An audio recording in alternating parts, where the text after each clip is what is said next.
Suatu kehormatan saya bisa ngobrol sama Bang Zuma ini ya. Iya bang, dari sekte mana bang? Sekarang sih lagi pencarian, jadi mau keluar dari Kristen sih Bang. Salam satu Tuhan. Para sahabat dukung semua ya channel Densa News Muslim. Di like, di subscribe, di share sebanyak mungkin untuk supaya mencegah sahabat-sahabat kita di luar sana Tidak. terpengaruh terhadap pemurtadan. Ada satu resep di Bible yang bisa membuat orang itu meninggalkan Kristen apabila dia sudah sampai pada stasiun menganggap Yesus itu utusan. Silakan naik, tak kasih resepnya malam ini supaya Anda bisa terwaraskan.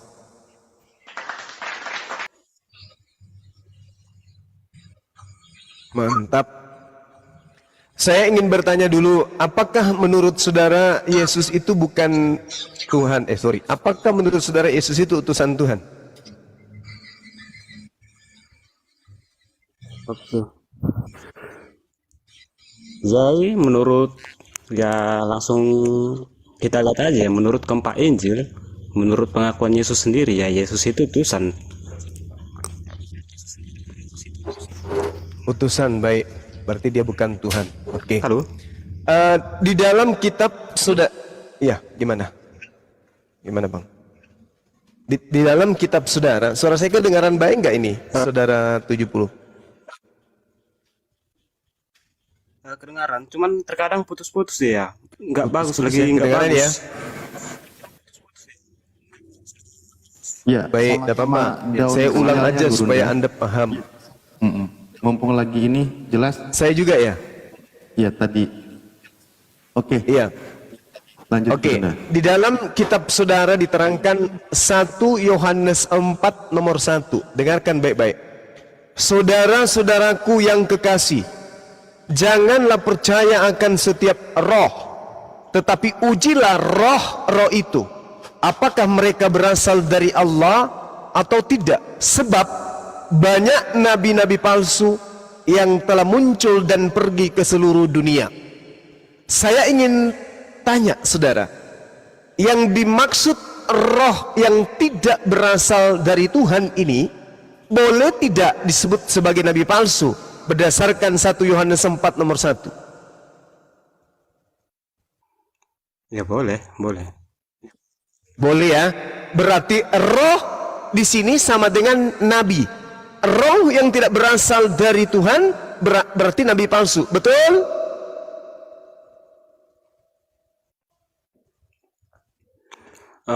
Pertama, tuh bagus atau enggak ini ya? Ya, kedengaran. Kedengaran bang, kedengaran. Kedengaran. Ya pertama kita harus paham dulu sebenarnya definisi roh di dalam Alkitab itu masih belum jelas ya. Contohnya ya kata roh Allah di dalam perjanjian lama itu untuk menyatakan kuasa Tuhan. Terus ada juga di perjanjian baru roh kudus itu menyatakan kuasa Tuhan juga, kuasa Bapa. Jadi bukan seperti roh yang kita pahami di dalam film-film, bukan. Oke, ini jangan ke film. Ini ke 1 Yohanes 4 nomor 1. Ujilah roh, apakah roh itu berasal dari Allah Elohim, sebab banyak nabi palsu. Aduh, enggak bagus. Roh nabi, nabi roh, roh nabi. Kalau roh itu kebenaran berarti dia nabi yang benar. Kalau roh jahat berarti dia adalah nabi yang jahat atau nabi palsu. Setuju tidak Anda? Ya setuju benar. Jadi maksudnya itu ujilah, jangan percaya kepada setiap roh, ujilah mereka. Jadi maksudnya itu sebenarnya kalau ini menurut terjemahanku ya, jangan percaya kepada tiap-tiap kuasa. Ujilah dulu kuasa itu dari mana dia berasal. Kira-kira seperti itu kalau terjemahan menurut saya. Bagus. Bagus. Berarti roh identik dengan nabi, betul? Aduh, parah bah. Hancur. Signal. Berarti roh identik dengan nabi, betul?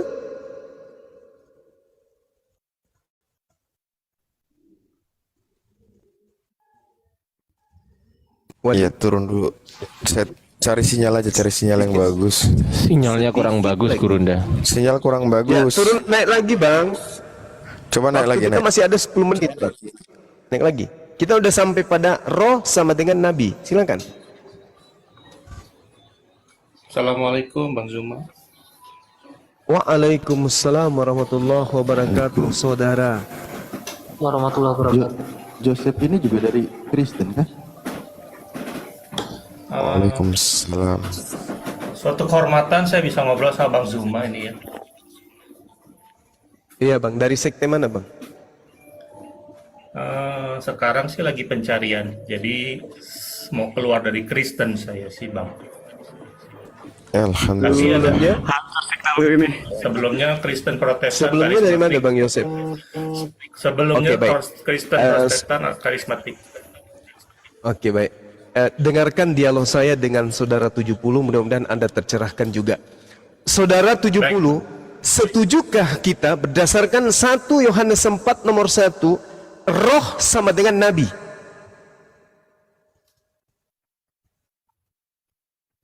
Ya enggak, definisi nabi dan roh itu berbeda. Bukan berbicara mengenai definisi. Kita berbicara mengenai 1 Yohanes 4 nomor 1. Saudara-saudaraku yang kekasih, janganlah percaya akan setiap roh. Jangan percaya kepada setiap roh. Emang roh bisa berbicara langsung ke kita? Tidak. Ternyata yang berbicara langsung ke kita itu adalah manusia. Manusia yang berbicara kepada kita berdasarkan kebenaran itu aspek rohnya. Kalau dia roh benar, berarti dia adalah nabi yang benar. Kalau dia roh jahat, berarti dia adalah nabi yang jahat. Kesimpulannya, setujukah kita? Sepakatkah kita? Berdasarkan 1 Yohanes 4 nomor 1, roh yang dimaksud di sini adalah nabi.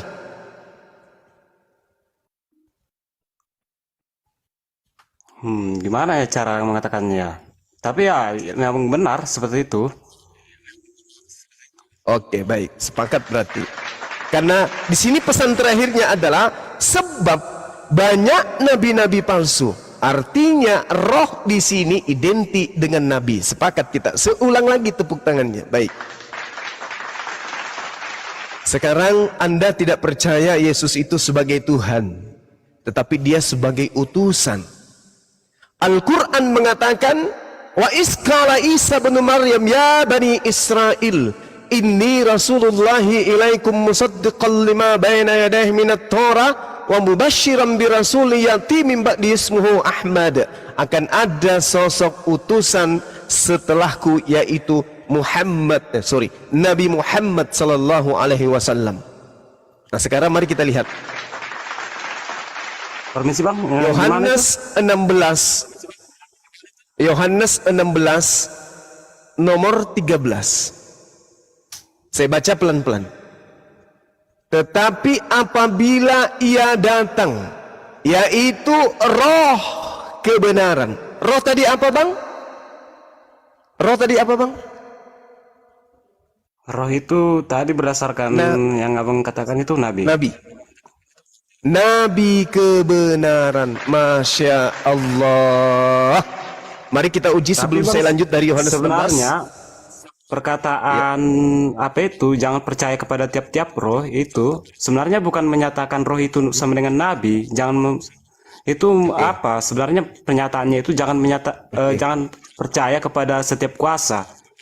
Jadi lebih ke kuasa itu sebenarnya. Oke, baik saudara. Ujilah kuasa itu dari mana dia berasal. Sebenarnya mengatakan itu. Oke. Saya suplai data kepada saudara, mudah-mudahan bisa membantu Anda untuk mereview ulang pernyataan kalimat terakhir dari saudara. Bilangan 11 nomor 25.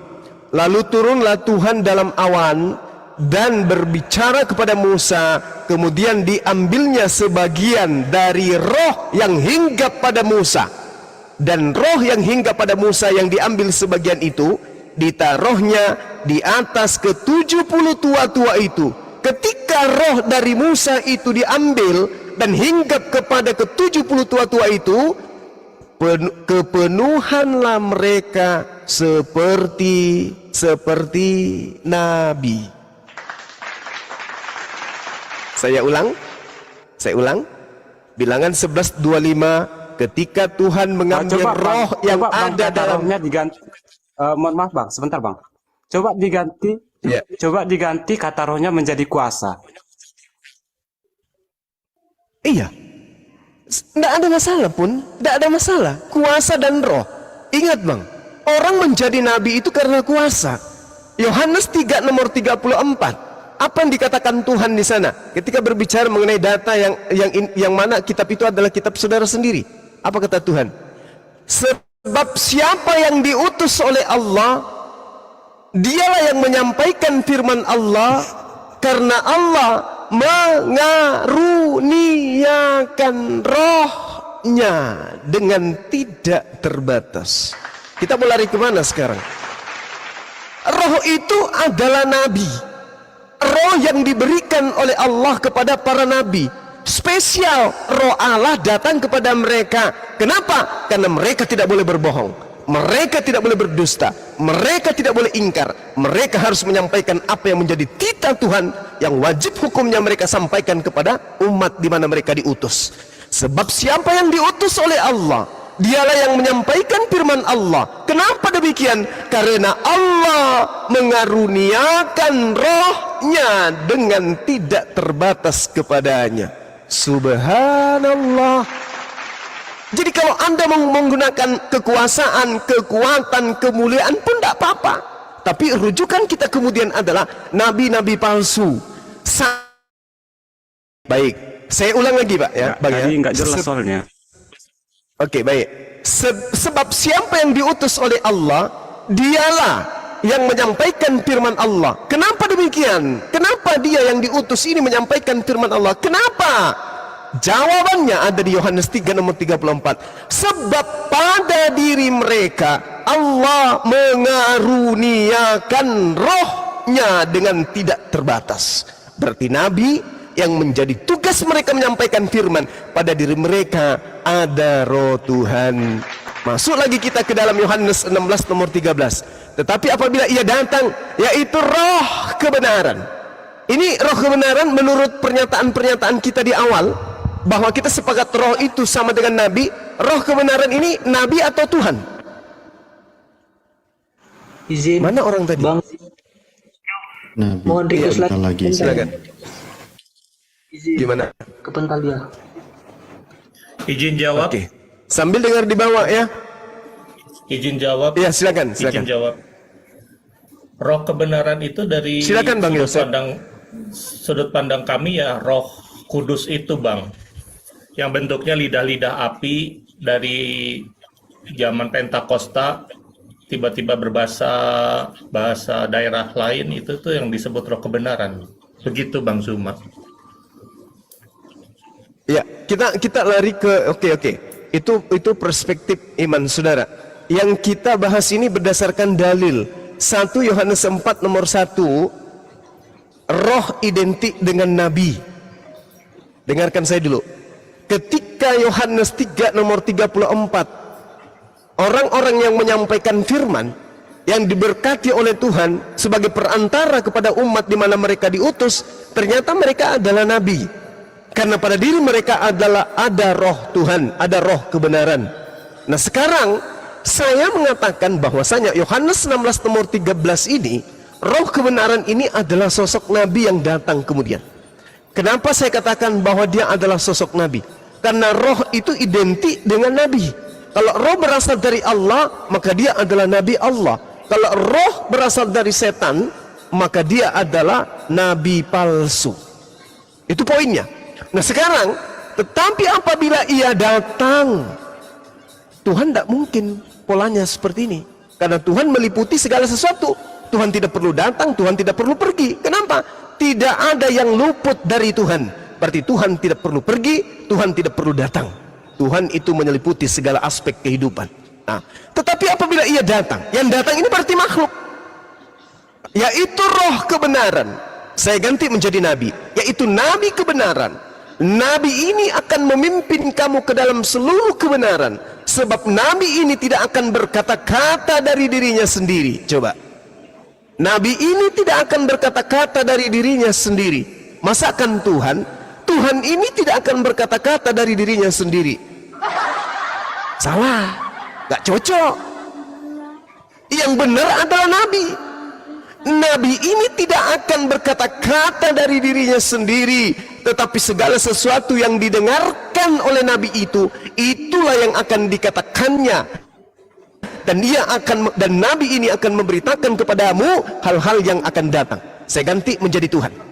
Tetapi apabila Tuhan itu datang, yaitu Tuhan kebenaran, Tuhan akan memimpin kamu ke dalam seluruh kebenaran. Sebab Tuhan tidak akan berkata-kata dari dirinya sendiri.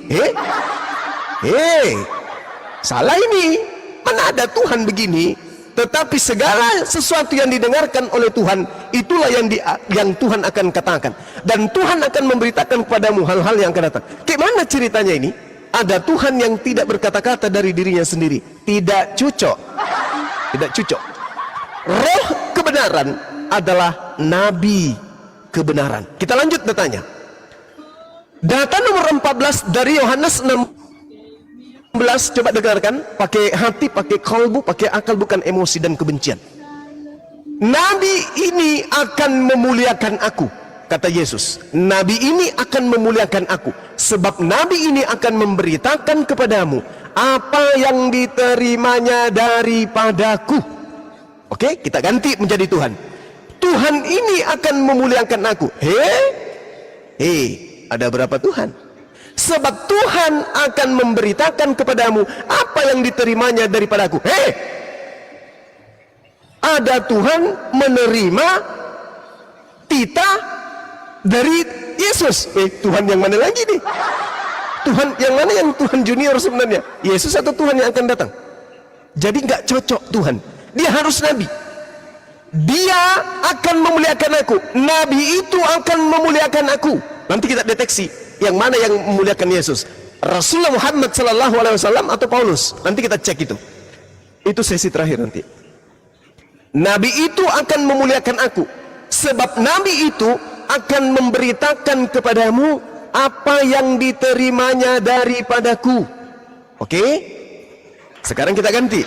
Yang datang setelah Yesus terangkat adalah Roh Kudus yang adalah Tuhan itu sendiri. Ke nomor 14-nya. Tuhan akan memuliakan aku, sebab Tuhan akan memberitakan kepadamu apa yang Tuhan terima daripadaku. Kacau, tak bisa. Nah, sekarang saya simpulkan yang datang setelah Yesus adalah Nabi Muhammad sallallahu alaihi wasallam. Itu kesimpulan saya sebagai muslim. Mari kita lanjut sesi berikut. Apabila Nabi itu datang, maka dia akan memuliakan aku. Sabar dulu bang, 1 menit. Oke. Al-Quranul Karim dilisankan kemudian oleh baginda Rasul Muhammad sallallahu alaihi wasallam. Nabi Isa alaihi salam diceritakan dalam Al-Quranul Karim, surah salah satunya ya, di ayat 15 misalnya. Apa kata Al-Quran? Apa kata Rasulullah Muhammad sallallahu alaihi wasallam? A'udzubillahi minasyaitonirrajim. Bismillahirrahmanirrahim. Qala innama ana rasulu rabbiki li ahabalaki gulaman zakiyan.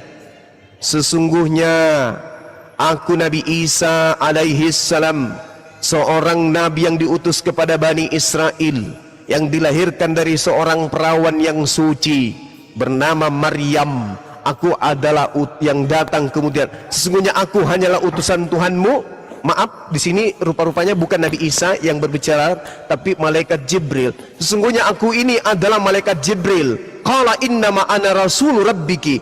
Aku ini adalah Roh Kudus yang diutus oleh Tuhanmu untuk menyampaikan kabar anugerah kepadamu akan lahirnya seorang manusia berjenis kelamin laki-laki. Kadarnya adalah suci. Jadi manusia yang datang kemudian menceritakan, Rasulullah Muhammad SAW kemudian menceritakan bahwa Nabi Isa alaihi salam itu adalah manusia yang suci. Subhanallah. Sekarang mari kita tanya, Paulus mengajarkan Yesus itu seperti apa? Galatia 3 nomor 13. Terkutuklah Subhanallah. Ini perkataan pertama aja kita sudah terpukul habis ya. Orang yang sering memuliakan para nabi ketika mendengarkan Galatia 13 hatinya akan berontah karena kalimat ini kalimat yang tidak cocok ditujukan kepada sosok nabi utusan Tuhan yang Maha Pencipta, di mana dia adalah hamba yang suci. Tapi awal kata daripada perkataan yang ditujukan kepada nabi tersebut di dalam kitabnya mengatakan begini, terkutuklah. Ini dari kata kalimat pertama ini aja kita sudah merinding mendengarkan. Terkutuklah orang yang digantung pada kayu salib. Na'udzubillah, summa na'udzubillah. Ini membuat saya merinding loh.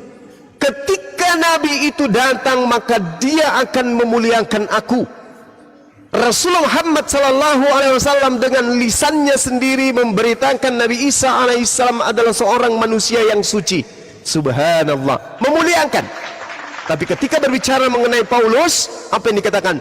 Terkutuklah orang yang digantung pada kayu salib. Siapa yang tergantung di atas tiang salib? Yesus. Berarti data tafsirannya adalah terkutuklah Yesus yang digantung di kayu salib. Tadi Yesus menubuatkan apabila roh kebenaran itu datang, dia akan memuliakan aku. Mana yang memuliakan? Isa alaihissalam, Nabi yang datang kepada Bani Israel. Yosua Hamasya, Isa Al-Masih yang datang kepada Bani Israel adalah laki-laki yang suci. Bandingkan dengan Yesus, dengan Paulus Kristen. Yesus yang datang lahir di kandang domba itu adalah manusia terkutuk di atas tiang salib. Kira-kira yang memuliakan ini siapa? Maka muncul kemudian paradigma berpikir yang didasarkan asas bisikan setan. Bang Suma, itu bukan nabi. Yang datang setelah Yesus itu adalah Roh Kudus. Oh gitu ya? Yes, baik. Kita ikutin. Sekarang siapa yang membimbing Paulus mengatakan terkutuklah orang yang digantung pada kayu salib? Siapa yang membimbing mengatakan ini? Ya Roh Kudus dong. Loh, berarti Roh Kudus ikut-ikutan menghujat Yesus. Katanya memuliakan. Katanya memuliakan. Kok mengatakan terkutuk? Tadi katanya Roh Kudus. Yes, tapi kan itu maksudnya terkutuk itu ya apa? Iya dende. Ya apa? Omonganmu segera selesai. Sabar. Ya apa? Terkutuk itu maksudnya ya apa? Oh, maksudnya terkutuk itu adalah dosa persinahan, dosa pencabulan, dosa pembunuhan, dosa pemerkosaan, dosa durhaka kepada orang tua, dosa durhaka kepada Tuhan pencipta langit dan bumi, dosa-dosa manusia kepada Tuhan, semuanya dilimpahkan kepada Yesus. Maka Yesus pantaslah terkutuk. Oh, jadi begitu. Jadi ini kemuliaan bagi Yesus. Jadi seluruh dosa pencabulan, seluruh dosa pemerkosaan, seluruh dosa pencurian, perampokan, pembunuhan dan seterusnya, itu mulia ketika semua dosa ini dipikul oleh Yesus. Yesus jadi mulia. Wah, hebat kali. Ternyata ketika manusia kepenuhan dosa, maka manusia itu sangat-sangat mulia. Itu namanya gepeng, Bang. Sekarang giliran Anda membuktikan bahwa ada sosok yang memuliakan Yesus selain daripada baginda Rasulullah Muhammad sallallahu alaihi wasallam. Silakan. Saya mau coba bacain ya di Galatia 3 ayat 10. Karena semua orang yang hidup dari pekerjaan hukum Taurat berada di bawah kutuk. Sebab ada tertulis, terkutuklah orang yang tidak setia melakukan segala sesuatu yang tertulis dalam kitab hukum Taurat. Dan bahwa tidak ada orang yang dibenarkan di hadapan Allah karena melakukan hukum Taurat. Adalah jelas karena orang yang benar yang hidup oleh iman, tetapi dasar hukum Taurat bukanlah iman, melainkan siapa yang melakukannya akan hidup karenanya. Kristus telah menebus kita dari kutuk hukum Taurat dengan jalan menjadi kutuk karena kita, sebab ada tertulis terkutuklah orang yang digantung pada kayu salib. Kalau dari perspektif saya, Bang, Kristus itu tidak menebus, menebus kitanya itu dari kutuknya gitu, bro. Makanya dia jadi rela dikutuk supaya yang dikutuk hukum Taurat adalah Yesus, begitu, Bang. Oke, lalu baik. Mengenai roh kebenaran itu, tadi kan saya sempat dalilnya Sekarang, adalah lidah-lidah api. Baik. Bentar Bang, bentar. Sekarang Nah, dikit lagi Bang. Hanya 2 kok, hanya 2. Baik. Saya hanya 2. ya, Kisah Para Rasul 2 ya, silakan. ayat 1. Silakan. Ketika tiba hari Pentakosta, Pentakosta adalah hari 10 hari setelah kenaikan Yesus. Semua orang percaya berkumpul di satu tempat. Tiba-tiba turunlah dari langit suatu bunyi seperti tiupan angin keras yang memenuhi seluruh rumah di mana mereka duduk. Dan tampaklah kepada mereka lidah-lidah seperti nyala api yang bertebaran dan hinggap pada mereka masing-masing. Maka penuhlah mereka dengan Roh Kudus. Lalu mereka mulai berkata-kata dalam bahasa-bahasa lain seperti yang diberikan oleh Roh itu kepada mereka untuk mengatakannya. Dari sini kita bisa tahu arahnya kepada yang bahasa lidah seperti itu. Nah, Oke, baik. saya mau Tolong tanya. setelah itu Bang. Oke, enggak. Sebelum Anda lanjut, saya mau tanya. Tolong tunjukkan orang-orang yang kepenuhan lidah-lidah api memuliakan Yesus itu seperti apa? Ada di ayat 2:14. Maka bangkitlah Petrus silakan. berdiri dengan ke-11 rasul itu, dan dengan suara nyaring ia berkata kepada mereka, "Hai kamu orang Yahudi, dan kamu semua yang tinggal di Yerusalem, ketahuilah dan camkanlah perkataanku ini.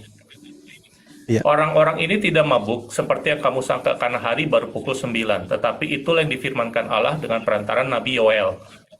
Isinya adalah akan terjadi pada hari-hari terakhir. Demikianlah firman Allah, bahwa aku akan mencurahkan rohku ke atas semua manusia. Maka anak-anakmu laki-laki dan perempuan akan bernubuat, teruna-terunamu akan mendapat penglihatan-penglihatan, dan orang-orangmu akan mendapat mimpi, dan juga hamba-hambaku laki-laki perempuan akan kucurahkan rohku pada hari itu. Dan mereka akan bernubuat, dan aku akan mengadakan mujizat di atas." Panjang Bang, sampai bawah. Intinya begini. Ya, poinnya aja. Ini. Intinya memuliakan Yesusnya di mana mereka itu setelah kepenuhan lidah api? Mereka memuliakannya dengan cara memberitakan Yesus yang disalib itu menjadi Tuhan dan Kristus. Itu Jadi, itu iya, memuliakan memuliakan Iya. gimana ceritanya memuliakan? Iya, jadi menurut yang di Coba. Kisah Para Rasul 2 ini, Petrus memuliakan Yesusnya dengan mengatakan bahwa Yesus yang kamu salibkan itu oleh para Romawi dan Yudas Iskariot dan Pontius Pilatus itu telah dijadi Tuhan dan Kristus. Di ayat 2 ayat 3 pasal 2 ayat 36. Jadi seluruh kaum Israel harus tahu dengan pasti bahwa Allah telah membuat Yesus yang kamu salibkan itu menjadi Tuhan dan Kristus. Begitu. Nah, yang jadi pertanyaan, Bang, kalau misalkan Jadi Roh dia Kudus- menjadi Tuhan itu dimuliakan katanya ya. Ya, jadi di pasal 2 Jadi- ayat 30 ini dia menjadi Tuhan dan Kristus. Dia menjadi Tuhan. Iya, dia menjadi Tuhan. Allah yang telah membuat Yesus yang kamu salibkan itu menjadi Tuhan dan Kristus. Oh, berarti kemuliaan yang diberikan oleh muridnya Yesus adalah kemuliaan yang berkata bahwasanya Yesus ini telah menjadi Tuhan gitu. Betul, Allah yang membuat menjadi Tuhan. Menurut Kisah Para Rasul 2 ayat 36, boleh dibaca sendiri. Oke, baik, saya baca ya. Jadi seluruh orang Israel harus tahu dengan pasti bahwa Allah telah membuat Yesus yang kamu salibkan itu menjadi Tuhan dan Kristus. Yang saya tanya ini adalah orang yang kepenuhan lidah api ini yang memuliakan. Ini kan yang memuliakan Tuhan ini, yang membuat Yesus menjadi Bukan, jadi ini Tuhan dan perkataan Kristus kan Petrus. Tuhan. Yang saya perkataan tanya Petrus. orang-orang yang kepenuhan roh lidah api tadi itu loh. Yang kepenuhan lidah api, mereka yang ada di dalam Perkataan Petrus. Perkataan Petrus, Bang. Perkataan Petrus. Salah satunya Petrus. Betul. Salah satunya Petrus. Bahwa Allah telah membuat Yesus menjadi Oke. Tuhan dan Kristus. Allah yang kamu salibkan itu menjadi Tuhan dan Kristus. Oke, kita tepuk tangan untuk itu. Berarti kemuliaan Yesus itu ketika dia menjadi Tuhan ya, gitu ya. Setelah disalibkan, dia dibangkitkan oleh Allah, jadilah Tuhan. Ya. Makanya yang saya cari-cari selama ini 100% manusia, 100% Tuhan. Ya pasti Tuhannya setelah bangkit gitu. Ya oke lah, Yesus disusui, Yesus ke belakang atau buang air besar, buang air kecil, ya itu karena masih manusia, belum jadi Tuhan. Kalau udah jadi Tuhan, mereka sudah bangkit. Ya entah masih bisa keluar air kecil, buang air kecil, buang air besar. Ya kan itu setelah bangkit gitu. Tapi Tuhan bisa makan gitu. Oke, baik. Nah, yang ingin saya tanyakan kepada saudara, Yesus ini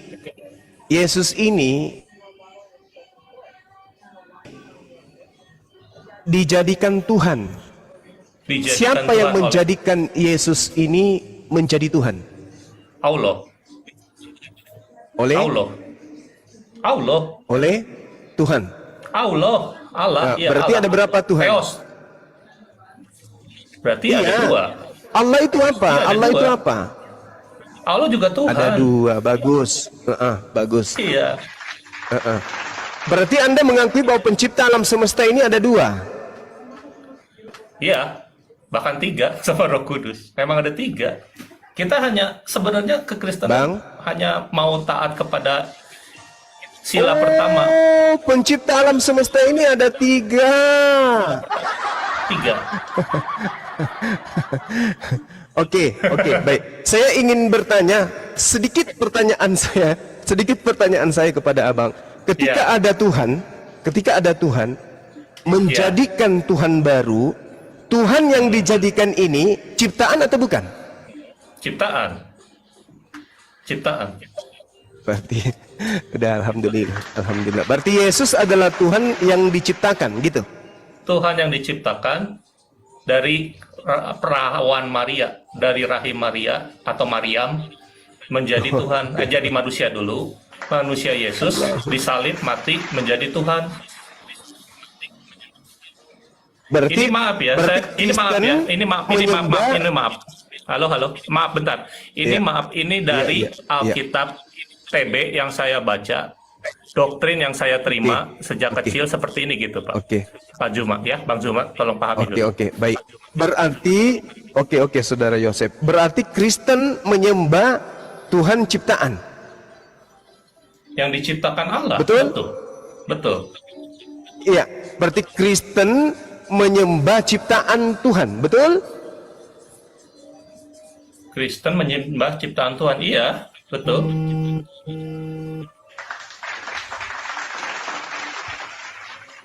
Benar enggak itu di hadapan Tuhan ketika manusia menyembah ciptaannya?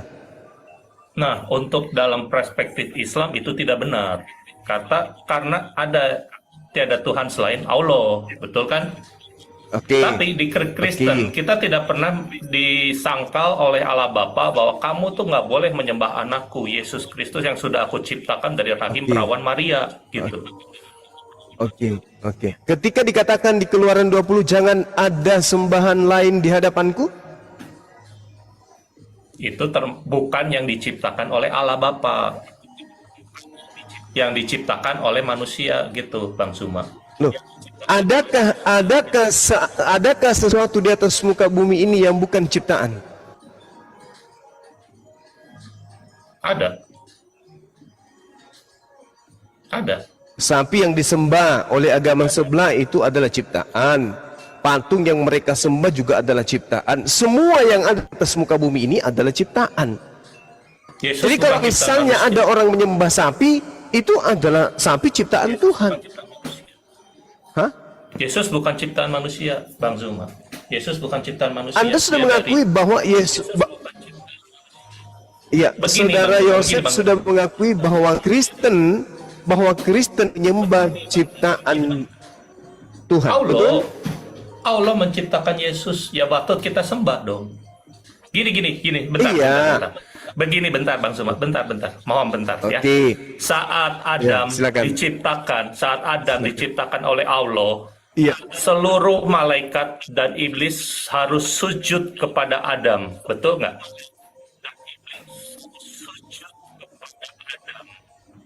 Betul tidak? Betul. Apakah Allah boleh menciptakan Adam kedua, yaitu pribadi Yesus Kristus yang adalah manusia dan dituhankan setelah bangkit, kita boleh nggak menyembahnya? Kalau ini kehendak Allah Bapa itu gimana?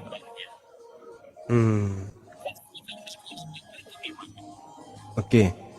Di mana kehendak Allah agar menyembah Yesus? Di Alkitab nggak ada. Ini hanya dari asumsi saya. Alkitab nggak ada. Oke.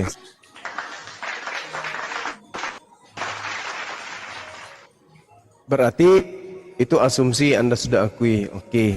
Nah Iya, sekarang betul, itu asumsi. Amsal 5 nomor 3 harus berpegang kepada firman Tuhan.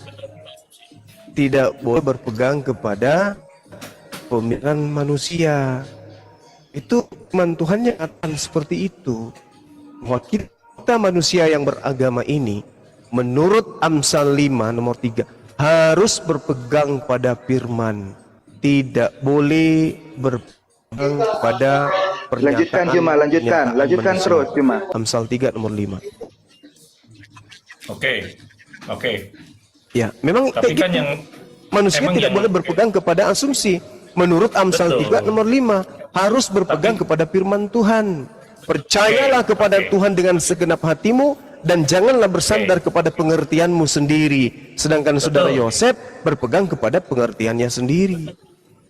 Tapi Bang Zuma, yang menulis kitab Amsal juga Salomo, Bang Zuma, manusia juga, sama seperti Petrus yang mengatakan hal ini di Kisah Para Rasul 2 ayat 36, bahwa Allah telah menjadikan dia yang kamu salib itu menjadi Tuhan dan Kristus. Oke, berarti ada Bagaimana? pertentangan antara Amsal, Salomo Dan dengan Kisah Para Rasul. penulis Kisah Para kitab Rasul. Kisah Para Rasul Lukas, 2 ayat 36. Iya. Oke. Apakah Amsal menuliskan suratnya dari hasil penyelidikan? Dari hikmat mungkin? Nah, sedangkan Amsal penulisnya mengatakan aku bersama dengan Allah, ya, ketika kemudian langit dan bumi hendak diciptakan oleh Allah. Nah, itu kan bukan Salomo yang ada. Bukan Salomo dong. Lalu? Kalau gitu berarti Salomo siapa? Tuhan dong. Roh. Kenapa bisa? Roh. Iya. Oke. Baik. Roh yang ada di kepala Oke. Salomo. Oke. Saya ingin data dari saudara. Tadi kan Salomo mengatakan berpeganglah kepada, tekunlah kepada firman Tuhan, jangan berpegang kepada asumsi Pengertianmu pribadi. sendiri. Itu kata Oke. Iya, itu kata Salomo. Nah, sekarang Anda membandingkan bahwa itu adalah perkataan Salomo sama dengan perkataan Lukas yang ada di Kisah Para Rasul 2. Baik. Di dalam 1 Raja-Raja 3 nomor 5, di situ sangat jelas kemudian bagaimana Tuhan berfirman kepadanya. Jadi Tuhan datang menampakkan diri kepada Salomo, lalu Tuhan berfirman kepada Salomo. 1 Raja-Raja 3 nomor 5. Tolong Anda tunjukkan di mana Tuhan pernah berfirman kepada Lukas. Kok Lukas? Kisah Para Rasul apa Petrus? Penulis Kisah Para Rasul. Penulis kitab Kisah Para Rasul siapa? Ya, itu saya nggak tahu. Nggak tahu. Jujur saya Nah, nggak tahu. anggaplah dia Lukas, anggaplah dia Yohanes, anggaplah dia Markus, anggaplah dia Paulus. Tolong tunjukkan datanya Tuhan berfirman kepada mereka. Itu tertulis di mana? Sebagaimana Tuhan berfirman. Tuhan menampakkan diri kepada Salomo dan Tuhan kemudian berfirman kepadanya. 1 Raja-Raja 3 nomor 5. Baru bisa dibandingkan antara ucapan Salomo di Amsal dengan Kisah Para Rasul di Bibelnya orang Kristen. Silakan. 1 Raja-Raja 3 ayat 5, di Gibeon itu Tuhan menampakkan diri kepada Salomo dalam mimpi pada waktu malam. Berfirmanlah Allah atau Allah, mintalah apa yang hendak kuberikan kepadamu. Oke. Ayat ini menyatakan bahwa Tuhan bertemu dengan Salomo. Betul kan, Bang Zuma? Yes. Saya mau bawa data dari kejadian Paulus yang melihat Yesus Apakah tahu Bang Suma? Atau saya perlu cari dulu? Saya lupa ayatnya di mana Bang Iya, Suma. Kisah 22 nomor 8 atau Kisah 9 nomor 6. Kisah 22. Paulus berkata kepada Yesus, "Siapakah engkau Tuhan?" Ya, Yesus menjawab, "Akulah manusia dari Nazareos." betul. Tuhan atau manusia menurut Yesus ketika dia menjawab?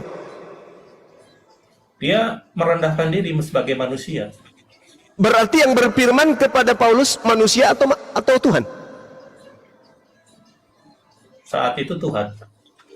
Ya, dia sendiri mengatakan aku manusia dari Nazareus. Kok Anda mengatakan dia Tuhan? Aku manusia dari kota Nazaret. Iya, jadi Yesus duduk di sebelah kanan Allah itu sebagai manusia. Betul, betul. Saya Dia paham berfirman maksudnya. kemudian kepada Paulus menurut pengakuan Lukas, menjawab, "Akulah manusia dari Nazaret." Kok Anda mengatakan Tuhan? Karena dari perspektif Saulus, saat itu dia melihat suatu yang agung, suatu sinar yang mulia, duduk di sebelah suatu Allah Bapa yang lebih mulia lagi, dia mengatakan bahwa itu Tuhan. Oh, Tapi dari perspektif Paulus Yesus, bertanya, Bung, Saudara Yosef, Iya, Paulus bertanya, iya. "Siapakah engkau Tuhan?" Harusnya Tuhan. Yesus menjawab, "Ya, aku Tuhan." Tapi dia mengatakan apa? "Aku Yesus, manusia dari kota Nazaret." betul. Kok jadi Tuhan? Karena dari sudut pandang Yesus sebagai Tuhan, dia menyatakan diri sebagai anak manusia. Begitu loh Bang Suma. Nah, Dia berarti merendahkan bukan Tuhan hatinya. kan? Dari sudut pandang Yesus dia bukan Tuhan. Dia tidak merasa mau Oke, dituhankan. nah sekarang yang berfirman kepada Salomo manusia atau Tuhan? Allah Bapa. Allah Bapa. Yang berkata kepada Paulus manusia atau Tuhan? Yesus. Manusia. Berarti kedudukan daripada apa yang diterangkan oleh Amsal 3 nomor 5 itu jauh lebih tinggi daripada asumsi saudara saya tadi. Itu cuma asumsi, nggak boleh berpegang kepada asumsi, harus berpegang kepada firman Tuhan. Kembali kepada tema kita tentang roh kebenaran. Sedikit saya tambahin sedikit aja. Iya, Mohon silakan. izin. Silakan, Saat silakan. Paulus bertanya, siapakah kau manusia? Apakah enak dibilang kayak gitu? Aduh, silau. Justru Kau tidak manusia? enak. Gitu. Itu kan aneh. Justru gitu. tidak enak ketika Paulus mengatakan, "Siapakah engkau Tuhan?" Emang Tuhan bisa didengarkan menurut Yesus? Suara Tuhan bisa didengar menurut Yesus? Suara Tuhan menurut Yesus ya bisa didengar dong, Bang Suma. Lalu Bisa bagaimana dengan pernyataan dia mengatakan, "Bapa yang mengutus aku, suaranya tidak bisa kau dengarkan"?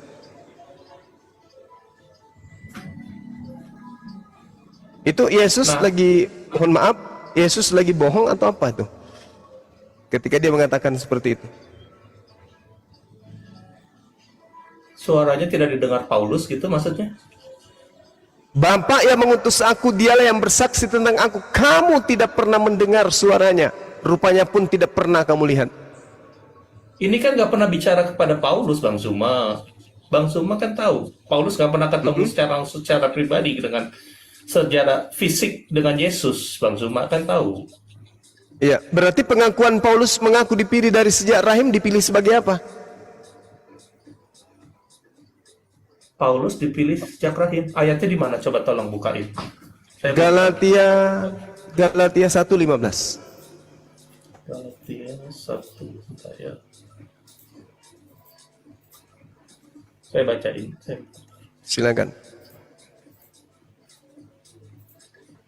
Galatia 1 ayat 15. Tetapi waktu Ia yang telah memilih aku sejak kandungan ibuku dan memanggil aku oleh kasih karunia-Nya. Iya. Saulus di sini dipanggil iya, dia dipilih apa Allah. di sana? Di dalam. Hah? Dipilih Allah Dia dipilih sebagai pemberita Yesus Kristus. kapan dia gini, pernah, Anda tadi mengatakan dia tidak, saudara sendiri yang mengatakan dia tidak pernah bertemu dengan Yesus. Mana yang benar? Gini, Saya mau baca dari Iya. Sialaber ya, Sialaber yang terjemahan lain. Iya, Tetapi silakan. ketika Allah, yang telah mengkhususkan aku sejak aku dalam rahim ibuku dan memanggil aku melalui anugerahnya. Berarti yang Oke, jelas yang baik. memanggilnya bukan Yesus, Allah. Tapi Allah, oke. Berarti dia dipanggil dari sejak dalam rahim ibunya. Boleh bacakan saya Mazmur 58 nomor 4 atau nomor 5 atau nomor 3? Nomor 3 aja deh, nomor 3. Bentar. Mazmur 58. Silakan. Mazmur. Saya pakai ini ya, bentar. Bolak-balik. Mazmur berapa, Bang Zuma? 58 nomor 3 aja, nomor 3. 58. Oke. Nomor 3. Oke. Siap. Sejak lahir orang-orang fasik telah menyimpang, sejak dari kandungan pendusta-pendusta telah sesat. Oke. Lalu Saulus tadi mengaku kemudian dipilih dari sejak dalam rahim. Kalau dia dipilih dari sejak rahim sebagai orang benar, maka sejatinya dia tidak perlu bertaubat. Betul? betul. Tapi kenapa dia bertaubat? Karena mungkin ya, ini dari pandangan saya nih. Dia menyiksa Yesus dengan cara menyeret orang-orang percaya yang sudah percaya Yesus, menyesal, melempari batu, itu yang dianggapnya adalah hal buruk. Sejak Oke. pertemuan dia Oke. dengan Yesus, Baik. dia Baik. buta, Baik. lalu dia bertobat. Oke. Kalau itu Begitu. yang menjadi perilaku Saulus, dia ini sebenarnya dipilih dari sejak dalam rahim sebagai penyesat, sebagai orang-orang yang menyimpang, sebagai pendusta-pendusta, atau dipilih sebagai rasul?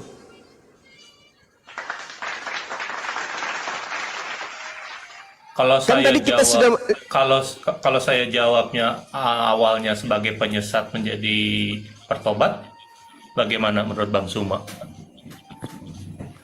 Di dalam Kisah Para Rasul 13 nomor 1, Saulus di sana masuk dalam daftar deretan nabi, nama nabi yang ada di Antioquia. Kenapa dia harus menjadi penyesat kalau dia sejak nama Saulus aja dia sudah nabi? Apakah ada nabi yang menyesatkan kemudian? Setahu saya, nabi yang menyesatkan itu adalah nabi palsu. Betul? Oke. Kenapa kemudian dia mengaku dipilih dari sejak dalam rahim, lalu kemudian kenapa dia perlu bertobat dari penyesatan, kesesatan, dan kemaksiatan yang dilakukan? Katanya dipilih dari sejak dalam rahim. Kalau dia dipilih dari sejak dalam rahim, berarti seharusnya sama seperti Yesus, sama seperti Daud, sama seperti Musa. Dari sejak lahir perilaku-perilaku mereka mencerminkan sebagai Nabi Tuhan. Ini kenapa tidak pernah bertemu Yesus pun sekali, nggak pernah?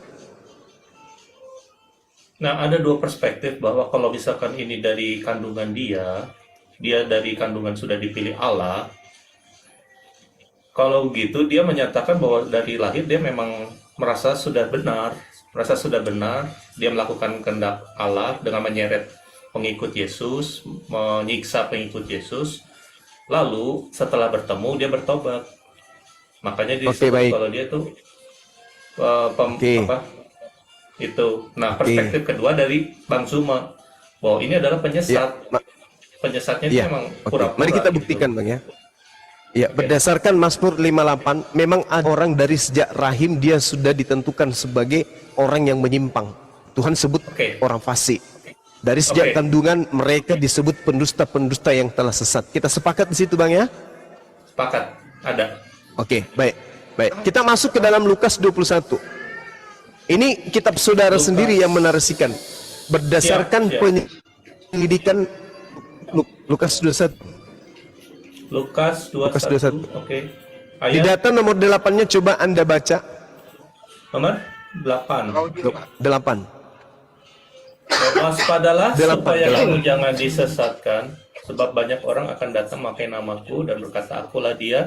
Saatnya sudah dekat, janganlah kamu mengikuti mereka. Oke. Apa yang saudara pahami di sini? Pertama, waspada supaya kamu. Kamu di sini siapa, Bang? Orang-orang yang memakai nama Yesus. Enggak. Waspadalah supaya kamu jangan disesatkan. Kamu di sini siapa? Orang yang percaya Yesus. Oke. Siapa mereka ini?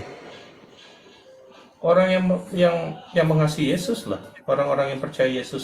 Orang yang hidup sesaman Yesus atau orang-orang Romawi Yunani yang menjadi Katolik Kristen pertama kali?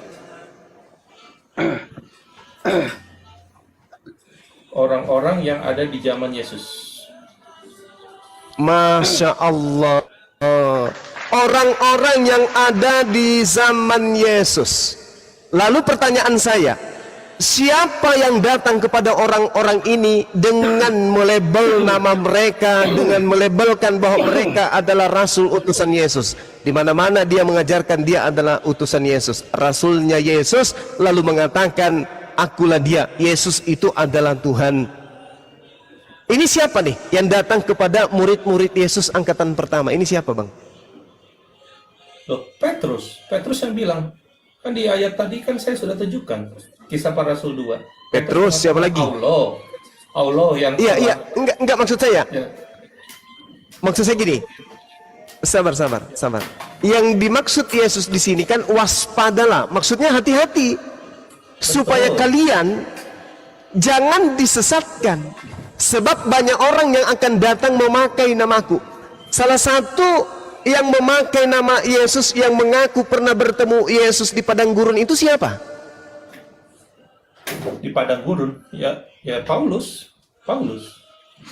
Ya, pada saat dia ke Damsyik, dia di situ membawa-bawa nama Yesus. Betul, Paulus, baik. Berarti Paulus ini dipilih dari sejak dalam rahim sebagai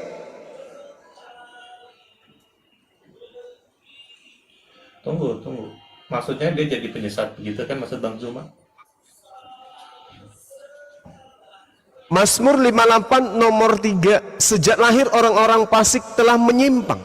Sejak dari kandungan pendusta-pendusta telah sesat. Kata Yesus, waspadalah kepada penyesat yang sesat.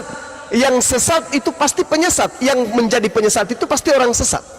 Yang datang kemudian adalah orang yang sudah dipilih dari sejak dalam rahim untuk menyesatkan murid-murid Yesus. Oke. Sekarang kita lihat nomor 12-nya. Boleh bacakan saya nomor 12-nya, Bang? Di Lukas 21. Bentar, Lukas 21 ayat 12. 12. Tetapi sebelum semuanya itu, kamu akan ditangkap dan dianiaya, kamu akan diserahkan ke rumah-rumah ibadat dan penjara-penjara, dan kamu akan diserahkan kepada raja penguasa oleh karena namaku. Lalu? Ya, siapa yang melakukan itu, Bang? Yang melakukan ini ya orang-orang Farisi, orang-orang imam ahli Taurat, termasuk Paulus dan... Oke, termasuk Paulus. Termasuk Lagi-lagi Paulus Iya. Lagi-lagi nama Paulus masuk. Pertanyaan saya ulang lagi. Paulus ini dipilih menjadi rasul atau dipilih menjadi penyesat? Awalnya jadi penyesat, jadi akhirnya jadi pengikut. Gimana? Bagaimana mungkin? Oke. Baik, saya hargai. Jadi Paulus itu awalnya penyesat, kemudian dia menjadi pengikut. Betul?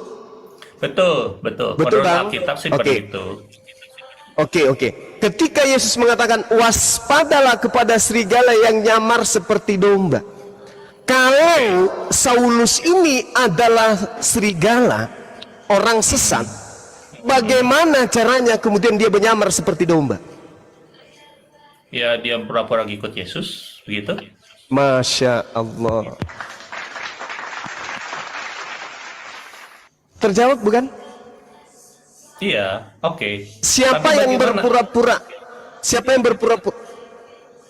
Bagaimana yang dikatakan Petrus, dia ada Allah sendiri yang membuat Yesus yang kamu salibkan menjadi Tuhan dan Kristus. Itu keperkataan Petrus bohong atau gimana gitu? Siapa yang mengatakan itu adalah Petrus yang berkata demikian? Petrus menulis itu di mana? Di kitab Kisah Para Rasul, kata Petrus. Kisah Para Rasul itu tulisan Lukas. Coba ininya dalilnya di mana? Ini tulisan Lukas, saya mau lihat. Oke, baik ya Bang ya. Kita lihat di dalam Yohanes Yohanes Yohanes. 14 nomor 3 coba. Yohanes 14. Sorry, bukan di Yohanes. Maaf, saya hilap. Kisah 14 nomor 3 coba. Kisah tapi La haula wala quwata illa. Saya lupa dalilnya. Oke. Kisah Apa-apa. para rasul. Sabar ya. Oke. Gak apa-apa. Kisah- Santai, Bang. Iya. Kisah para rasul 13 14 nomor 3 mungkin ya. Coba bantu saya teman-teman, di mana Petrus di sana disebut sebagai orang idiot itu tertulis di mana ya? Saya kok Wow. jadi blank. Wow. Oke. Apaan banyak? Yohanes sama Petrus Lukas. disebut gimana? Petrus idiot. Coba ya saya cek. Petrus idiot. Kisah 3:14 apa kisah 4:13? Iya, saya juga jadi error ini. Ini pengaruh kopi kurang masako ini kayaknya. Kita buka ya. Iya, kisah 4:13 Bang. Oke. Kisah Dinda Alip, 4:13. thank you.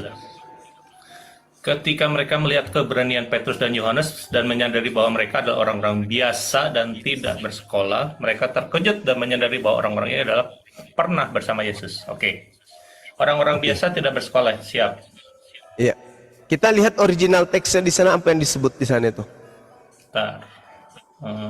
Original teks berarti ke Sabda ya. Saya buka dulu Sabda. Iya. Ngomong-ngomong, Bang Suma dapat belajarnya dari mana, Bang? Luar biasa loh. Saya salut. Nggak biasa aja. Kisah para rasul. Kapan-kapan boleh lah, Bang. Saya pengen berguru sama Bang. Boleh. Ini sama halnya kita ini sedang belajar. Ketika saya bacain ya, Bang. Ketika sidang itu melihat keberanian Petrus dan Yohanes dan mengetahui bahwa bentar. Dari apa nih? Sheila Bear, TSI, TL, mau yang dari mana? Sheila Bear aja ya. Saya paling enaknya Sheila Bear karena nggak pernah diubah-ubah dari awal.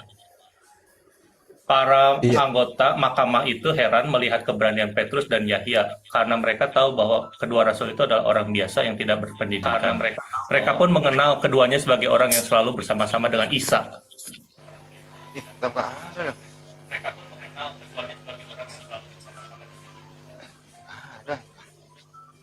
Oke, coba Anda lihat di kode 2399.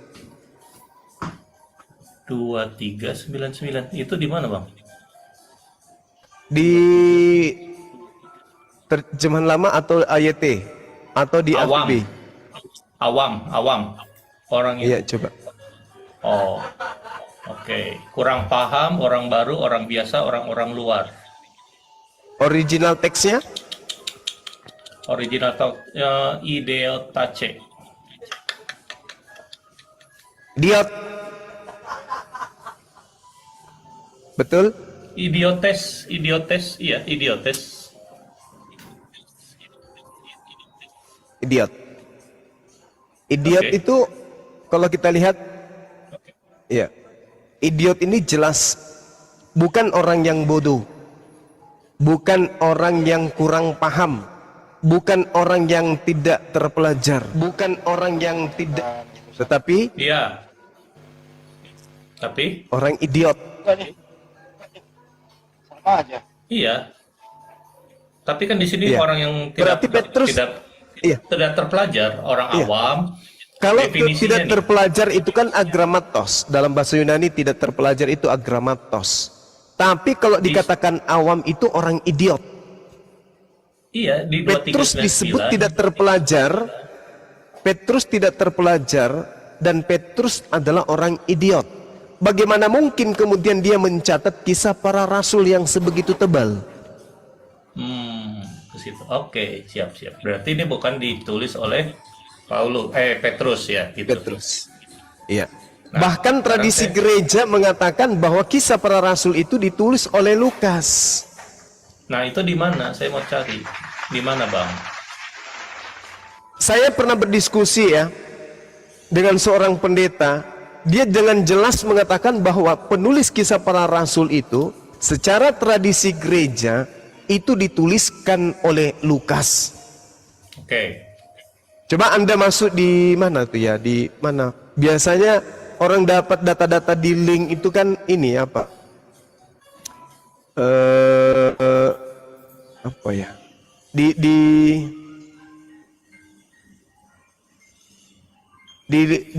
lembaga di linknya Lembaga Alkitab Indonesia, coba Anda buka. Penulis kitab para rasul ini siapa? Akan tertulis di sana Lukas. Oke, bentar. Lembaga Kitab Sedangkan Lukas, kalau Anda Si melihat penulis di dalam kitab tulisan para rasul. buku pertamanya, dia menuliskan berdasarkan hasil penyelidikan. Berarti bukan firman Tuhan, Bung. Bukan. Oke, paham. Kita lihat Berarti semua catatan semua Lukas yang kalau Anda buka dikatakan- Bible Ya, di Bible ya. ada Kita nggak, bantu Bang? bukain. Ada temukan. Udah nih, penulis Lukas. Assalamualaikum warahmatullahi wabarakatuh, Gurunda. Waalaikumsalam Waalaikumsalam, Bunda. Ada tidak? Lanjut.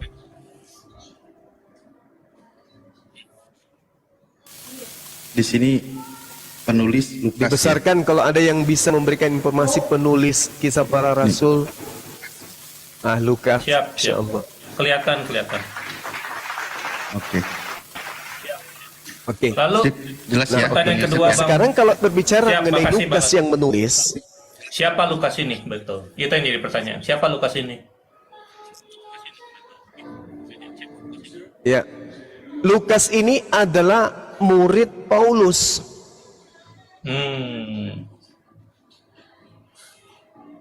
Ayatnya di mana? Ayatnya di mana, Bang? Kalau ini Lukas Ayatnya di adalah mana ya tertulis itu ya? murid Paulus ya. Saya Dia cek di mengatakan Google ya. dia mengatakan begini, panggillah Markus ke sini. Saya baca di Wikipedia ya. Santo Ada Lukas. dalilnya tuh di mana Ya, Paulus Santo mengatakan- Lukas. Ada nih, dia disebut Lukas Penginjil.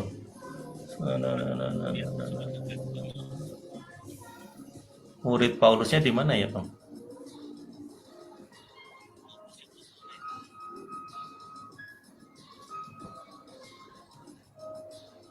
Lukas berasal Apa dari itu? Antioquia. Oke, Apa? dapat. Lukas Salam berasal dari kepadamu Antioquia dari dan tabib Lukas, berprofesi sebagai Kekasih dokter. dari Demas. Ia menjadi seorang murid dari para rasul dan kemudian mengikuti Paulus hingga kemartirannya. Oke, dapat. Iya. Lalu, Bang? Jadi Paulus dan Lukas ini sama-sama Iya, penyesal. di dalam kitab ya kan dikatakan oleh Yesus sendiri yang berkata, mereka berarti banyak orang. Mereka kata Yesus. Iya, jamak. Mereka Betul. apabila datang. Di situ dikatakan iya, jamak Lukas 21. Waspadalah supaya kamu jangan disesatkan sebab banyak orang yang akan datang dengan memakai namaku. Nah, yang paling terpenting kemudian ketika dikatakan oleh Paulus sendiri di dalam 1 Timotius 4 nomor berapa itu ya? Nomor 14 kali ya. Di situ dia mengatakan bahwasanya hanya ada Lukas yang tinggal dengan aku. Maka jemputlah Markus dan bawalah ia kemari. Berarti Paulus dengan lantang mengakui bahwa Lukas itu adalah muridnya, Markus juga adalah muridnya, kan gitu, Bang. Mereka satu komplotan yang kemudian menuliskan sebuah pemberitaan. Oke, apalagi tadi? Pertanyaan Kalau saudara saya. misalkan Lukas dan Markus ini murid Paulus penyesat, berarti Injil yang masih bisa dipegang yang mana, Bang? Yohanes, Matius? Oke, ini pertanyaan yang menarik. Ini pertanyaan yang menarik, Bang. Injil mana yang harus kita pegang? Kita harus mengakui bahwa Paulus, Markus, dan juga Lukas ini menuliskan berdasarkan hasil penyelidikan. Coba kita lihat Markus yang kita Markus 1 nomor 14. Markus 1:14. Siap. Ada. Iya.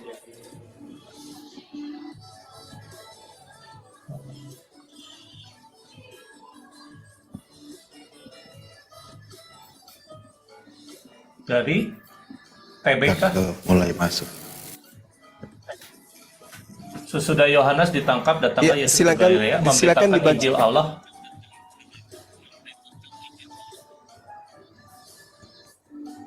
Injil Allah ya, bukan Injil Markus, Allah. bukan Injil Matius, bukan Injil Iya. Yohanes, Injil Allah. Nah, pertanyaan yang sama.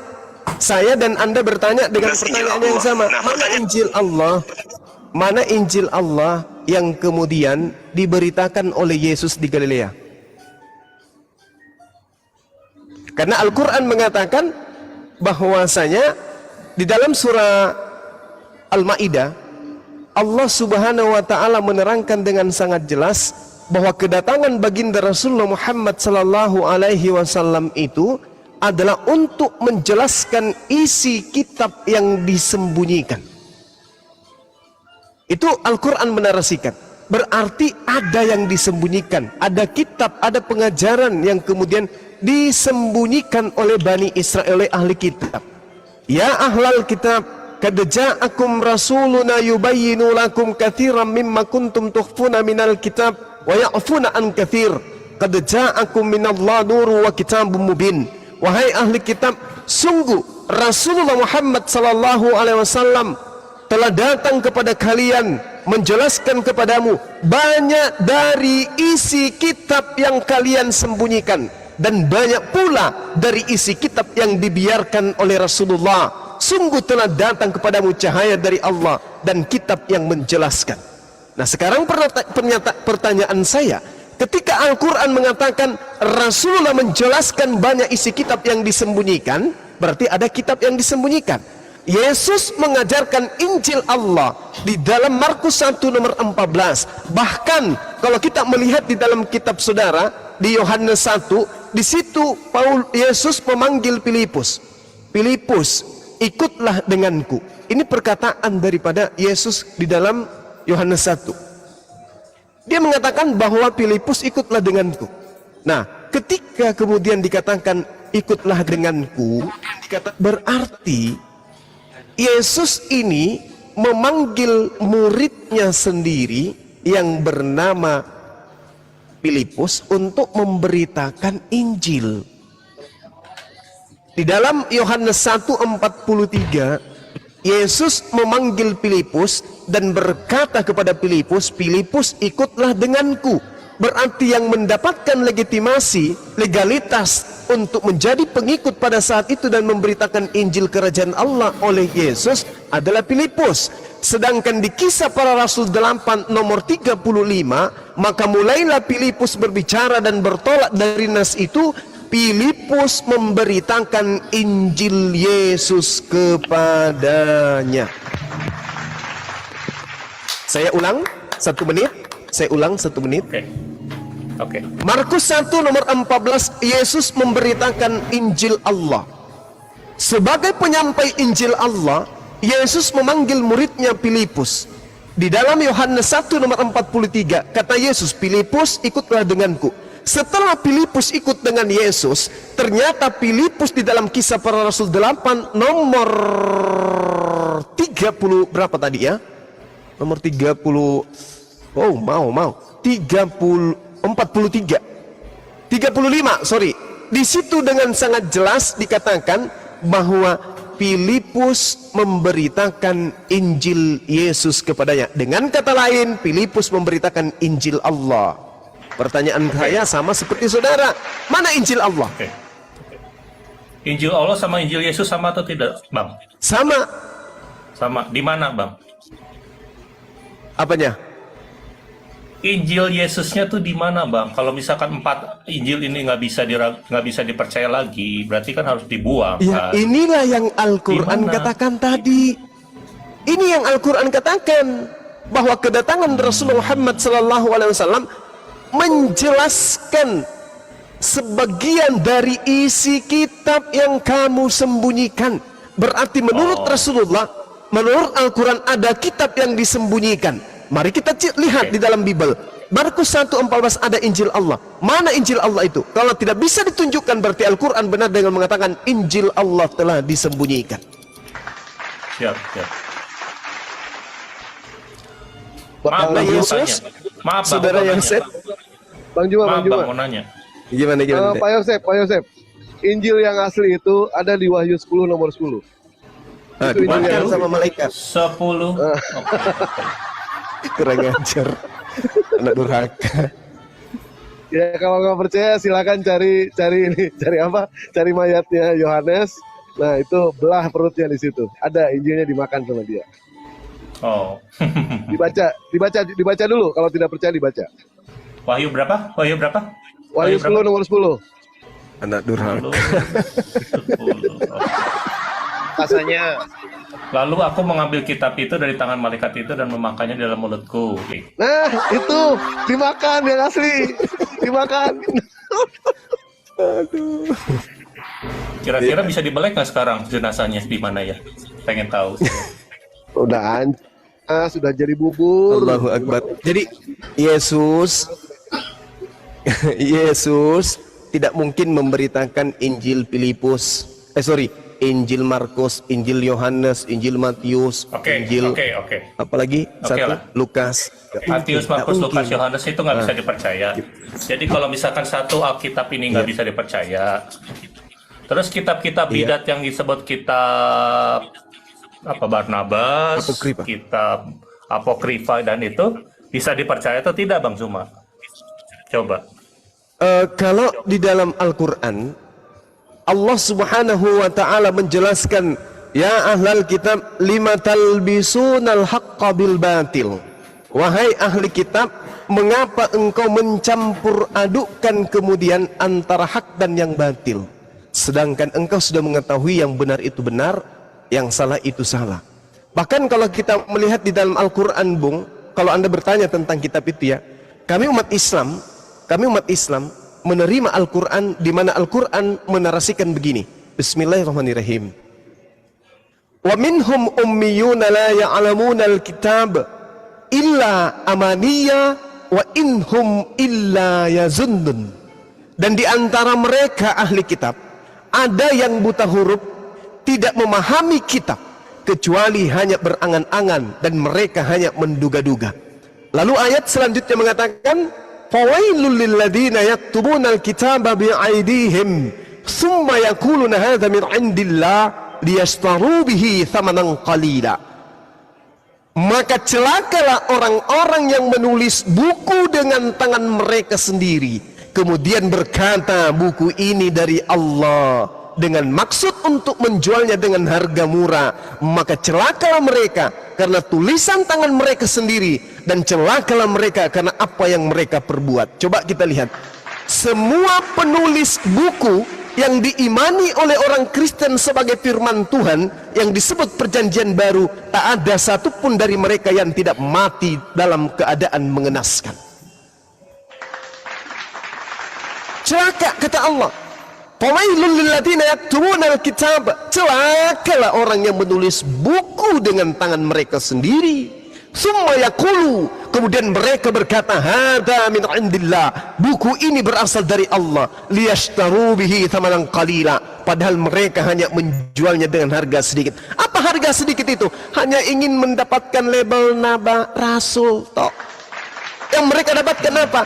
Ada titel rasul, cuman itu. Yes, Rasul Paulus, Rasul Lukas, Rasul, cuman label rasul aja yang mereka idam-idamkan. Tapi kecelakaan yang datang kepada mereka, mati secara mengenaskan, kemudian mereka menjadi penghuni neraka yang kekal, khalidina fiha abada, mereka kekal di neraka. Ini Al-Quran yang menarasikan Al-Quran, dan kami beriman kepada Quran. Kami bertambah imannya kepada Al-Quran karena kami membaca, menelaah, mentadabburi, mengkaji, menelusuri apa yang termaktub di dalam kitabnya orang Kristen, dan ternyata Al-Quran itu benar. Ini hanya catatan-catatan Paulus sendiri. Bahkan Paulus mengukuhkan apa yang dikatakan di dalam kitabnya dia, di dalam Korintus berapa itu ya? Korintus 11 nomor 17 dikatakan bahwasanya apa yang aku katakan, aku tidak mengatakannya berdasarkan firman Tuhan, melainkan sebagai seorang bodoh yang berkeyakinan dan ingin dibilang, ingin bermegah. Apa yang aku katakan, aku mengatakannya bukan sebagai seorang yang berkata menurut firman melainkan sebagai seorang yang bodoh yang berkeyakinan bahwa ia boleh bermegah. 2 Korintus 11 nomor 17. Al-Quran salah menarasikan itu? Tidak. Wailul lilladzina yaktubuna al-kitaba bi'aidihim. Kalau saya boleh menafsirkan, maka celakalah Paulus, Lukas, Markus, Matius, Yohanes yang menulis kitab dengan tangan mereka sendiri, lalu mereka berkata ini dari firman Tuhan, padahal mereka hanya menjualnya dengan harga sedikit. Mereka hanya ingin dikenal sebagai rasul, tetapi tidak memberikan faedah apapun. Apa buktinya tidak memberikan faedah apapun? Apa buktinya bahwa mereka hanya berangan-angan? Coba kita lihat, kita tanya teman Kristen, bahkan saudara Yosef, apakah Tuhan menciptakan Tuhan?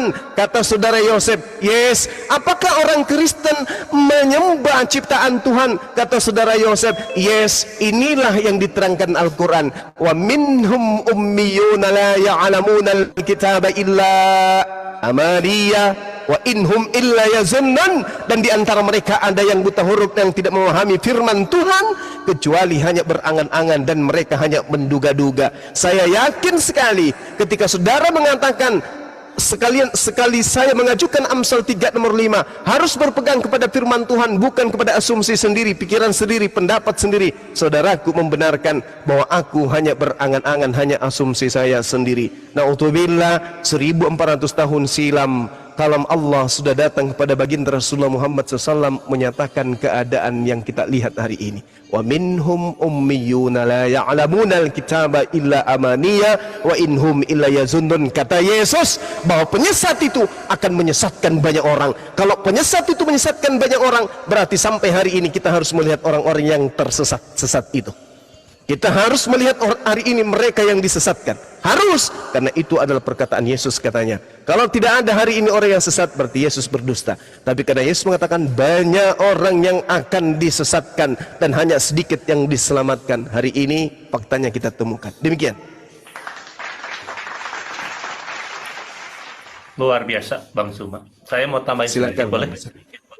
Silakan. Di Yohanes 1 ayat 48. Ya, saya bacain ya. Depa 7, sorry. Kata Filipus kepadanya, mari dan lihatlah. Yesus melihat Natanael datang kepadanya lalu berkata tentang dia, lihat, inilah orang Israel sejati, tidak ada kepalsuan di dalamnya. 48, kata Natanael kepadanya, bagaimana engkau mengenal aku? Jawab Yesus kepadanya, sebelum Filipus memanggil engkau, aku telah melihat engkau di bawah pohon ara. Kata Natanael kepadanya, Rabi, engkau anak Allah, engkau raja orang Israel. Yesus menjawab katanya, karena aku berkata kepadamu, aku melihat engkau di bawah pohon ara, maka engkau percaya, engkau akan melihat hal-hal yang lebih besar daripada itu.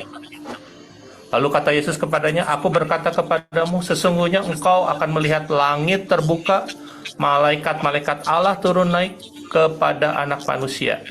Pertanyaan saya, Bang Suma, manusia ciptaan mulia apa yang bisa dilayani malaikat turun naik seperti ini? Bisa tahu belum memanggil Filipus lihat di bawah pohon ara? Ini manusia apa, Bang Suma?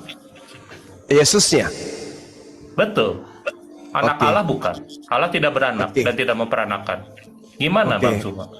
Baik, baik saudaraku. Tadi dikatakan di dalam Al-Quranul Karim, qala innama ana rasulu rabbiki li'ahabalaki gulaman zakiyan. Dia adalah manusia suci yang menjadi anugerah atas muka bumi ini, yang datang kepada Bani Israel, mengajak Bani Israel kembali kepada hukum Tuhan yang datang kepada Nabi Musa alaihissalam. Jadi kalau saya ditanya, manusia semacam apa ini? Dia manusia suci. Dia adalah manusia suci, dan sebagai tanda kepada Bani Israel, Allah kemudian menjelaskan di dalam Al-Quran bahwasanya Allah mengutus Nabi Isa alaihissalam kepada Bani Israel sebagai pertanda dengan mukjizat, dan juga diberikan kepadanya bagaimana seorang nabi yang datang kepada Bani Israel mengajak mereka kepada kebenaran. Kalau manusia suci itu yang diterangkan, Bang Suma? Gimana? Nggak boleh disembah. Manusia suci nggak Ya, boleh disembah. Ya makanya jangan disembah. Makanya jangan disembah karena dia adalah manusia. Meskipun dia manusia, meskipun dia suci, tapi dia kedudukannya manusia. Maka dia tidak boleh disembah. Makanya ketika Nabi Isa alaihissalam itu diadili, dihakimi oleh Allah, Allah subhanahu wa ta'ala kemudian berkata kepada Nabi Isa alaihissalam, wa iskalallahu ya Isa bin Maryam, Betul. a'anta qulta linnas. Ya, gimana? Tapi kan Silakan. kita diajarkan berdoa di dalam nama Yesus kepada Allah Bapa. Kita menghormati Yesus, kita menghargai Yesus ya. Ada yang menyembah juga. Tapi kan menyembahnya kepada Allah Bapa yang adalah jalannya itu Yesus gitu. Apakah itu salah Bang Zuma? Iya. Oke. Apa yang dimaksud dengan syirik di dalam Islam? Nah, saya nggak tahu. Yang Bang Zuma, dimaksud saya nggak tahu. Ya. Yang dimaksud syirik di dalam ajaran agama Islam itu adalah menyembah Allah dan menyembah selain daripada Allah. Berarti ada dua sembahan. Oke. Yang dilakukan oleh teman-teman Kristen, percaya kepada pencipta langit dan bumi, tetapi percaya juga kepada ciptaan pencipta langit dan bumi yang Anda sebutkan tadi. Berarti Kristen Baik. menyembah ciptaan. Anda katakan iya, berarti syirik. Ya. Sudah kafir, Oke. syirik lagi. Ya. Siap. Gimana? Siap. Adam diciptakan oleh Allah. Yes. Semua malaikat termasuk iblis sujud kepada Adam. Tapi iblis tidak mau sujud kepada Adam. Oke. Syirik atau tidak? Oke, terus Bang pertanyaan. Zuma? Oh tidak. Karena Kenapa? ketika Allah kemudian memerintahkan, oke baik. Ketika Allah Subhanahu wa taala kemudian memerintahkan para malaikat bersujud kepada Adam alaihissalam, sujud yang dimaksud ini bukan mempertuhankan. Kenapa? Karena para malaikat termasuk Azazil, termasuk iblis, termasuk jin adalah makhluk yang paling taat menyembah kepada pencipta langit dan bumi sebelum Adam alaihissalam itu dicipta. Makanya dikatakan oleh Allah, wa iz qala rabbuka lil malaikati inni ja'ilun fil ardi khalifah. Dan ingatlah ketika Tuhanmu berfirman kepada para malaikat, aku hendak menjadikan khalifah, menjadi pemimpin di atas muka bumi. Nah, iblis sudah mulai goyah di situ. Loh, ada apa? Kok dia Allah mau menciptakan makhluk selain kita menjadi pemimpin? Sementara selama ini kita taat kepada Allah. Maka Allah mengatakan, wa 'allama Adamal asma'a kullaha thumma 'aradahum 'alal malaikah wa qala anbi'uni bi asma'i haula'i in kuntum shadiqin. Ternyata ternyata Adam alaihissalam memiliki akal pengetahuan. Nabi Adam alaihissalam memiliki ilmu pengetahuan yang tidak dimiliki oleh iblis. Qalu subhanaka la ilma lana illa ma 'allamtana.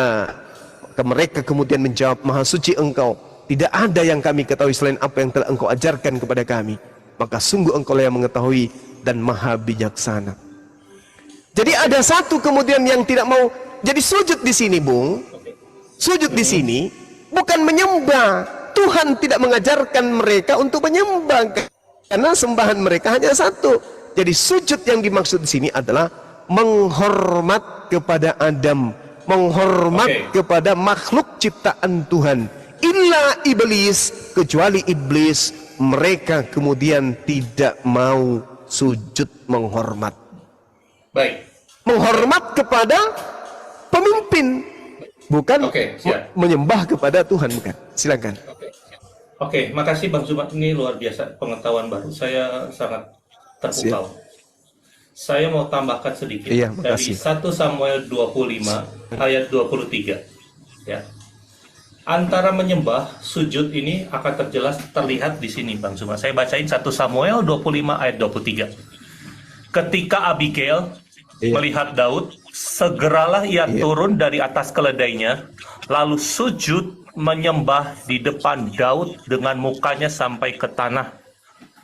Daud ini bukan Tuhan, Daud ini hanya raja, dia disembah sama Abigail.